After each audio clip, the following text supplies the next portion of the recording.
Hi, my name's John, and this is Business Update. In this week's episode, we'll be talking about the blockbuster trade that recently happened at the trading deadline in the National Basketball Association or NBA, wherein the beleaguered former 76er Ben Simmons is now traded to the Brooklyn Nets in exchange for James Harden. So we'll talk about that. What's the repercussion for both teams? Did both teams significantly improve their chances of winning the championship? Or are there concerns in terms of the cost that they made the trade to be able to get the players that they were desiring? And we'll also take a look at some of the other teams that traded for, I would say significant upgrade, but still nonetheless to help the team in terms of increasing their chances to win the championship here.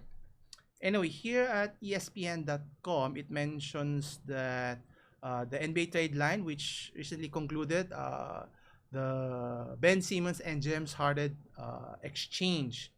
Now, which team spent more in terms of trading their best players for one another? So let's take a closer look.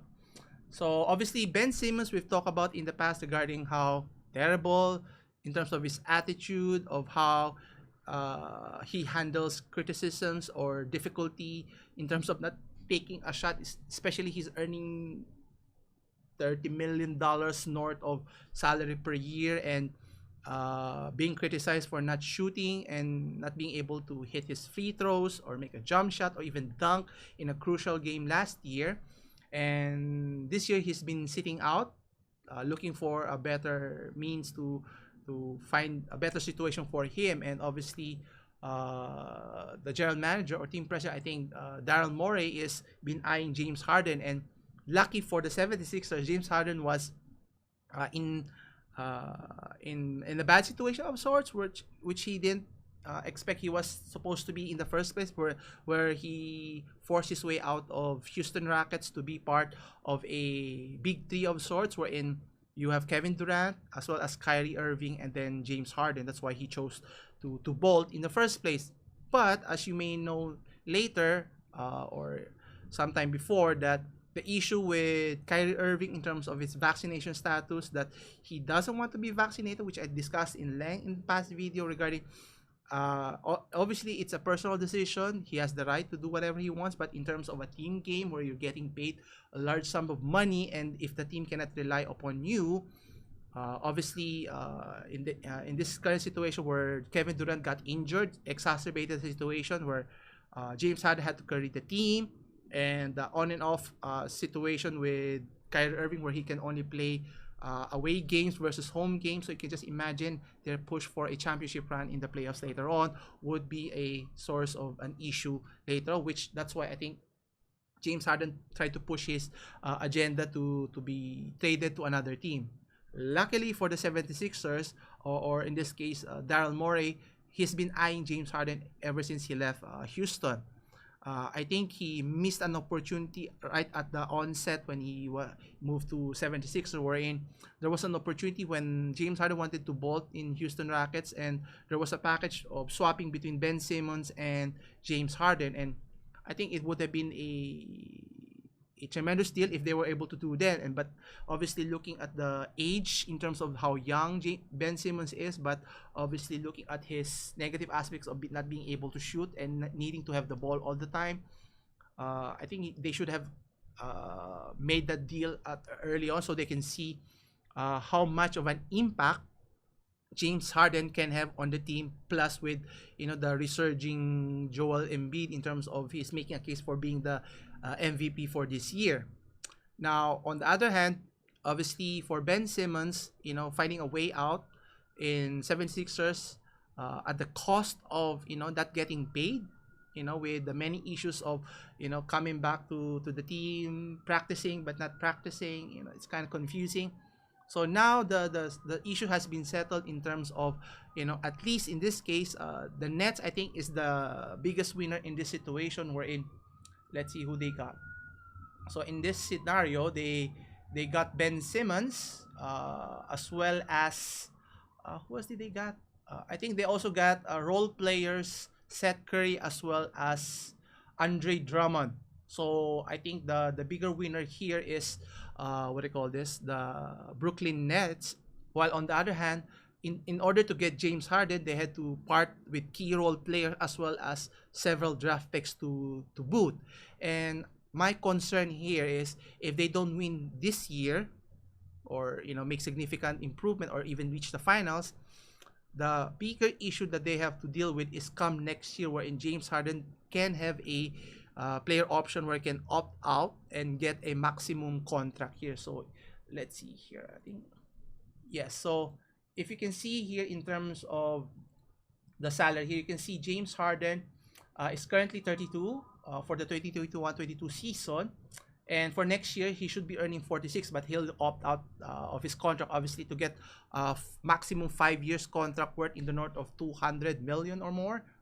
And the key question here is he'll be 38 by the time his contract runs out. And the question is, will you still get the James Harden back in Houston days? And obviously, they're leveraging that because obviously it's the same timeline for Joel Embiid. Now, obviously, their ages are slightly different, 5 years different. So by the time Joel Embiid turns 35, James Harden will be 37 or 38 by that time. So question is, will they be contending team? And they gave up a lot to retain or get the services of James Harden here. While on the other hand, if we were to look at Brooklyn Nets, so Kevin Durant is the highest paid player here, obviously getting the maximum contract here.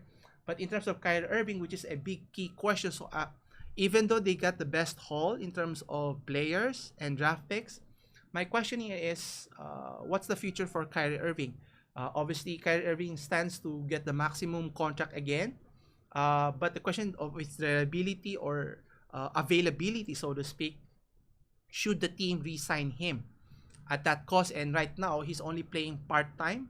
So, I think there were reports that Kyrie Irving is hoping that the city would change its vaccine mandate, and hoping for that is a terrible, making the terrible assumption. And to the example of how Novak Djokovic had to pay a price for having a stand and not being able to compete to a championship and succeeding his throne to not Rafael Nadal. And for the foreseeable future, he also mentioned he's not going to compete in the Grand Slams that doesn't allow for unvaccinated players. So meaning, you're missing a lot of opportunity. And at the start of the season, the Nets had the biggest chance to win the championship with just those three main players, Harden, Durant, and Irving, the trio, regardless of whoever their role players is. Now, it's put into limbo, and given the contract that they have, so if they were to boot Kyrie Irving, could they get another star player to partner with Durant, who's already in the early 30s, and by the time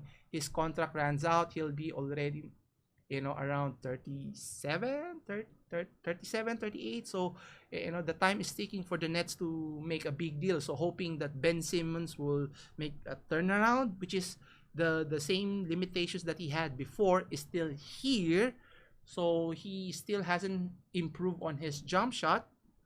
So the question here is, will it benefit both teams in the long run? But obviously there are key issues for both sides, hoping that they can make a title run this year. But I'm pretty apprehensive in terms of obviously gelling as a team is a key component here. That's why I'm for the Eastern Conference, I'm still for either the Miami Heat or the Milwaukee Bucks.